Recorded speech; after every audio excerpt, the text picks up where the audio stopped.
Oh, phew. Hey, welcome back to One Good Thing at Home. This week, I want to talk about your dishwasher.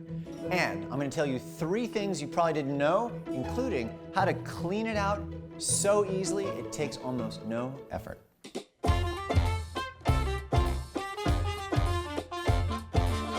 First off, did you know that your dishwasher uses far less water than hand washing? The average hand washing session uses about 20 gallons of water, and the dishwasher only uses 10. It also uses less energy because there's less water to heat.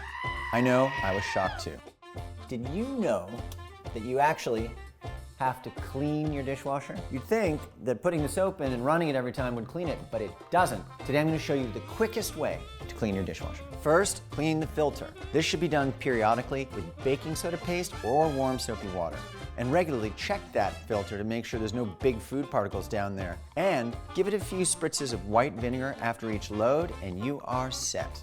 So this is the easiest part. Once a month, take a small bowl, fill it 2/3 full with white vinegar, place it on the top rack, and then just run your dishwasher on a hot cycle, a sanitary cycle, and it will clean itself. So that's it for this week. I hope you appreciate the dishwasher knowledge we've dropped on you. Good job. We'll see you next week.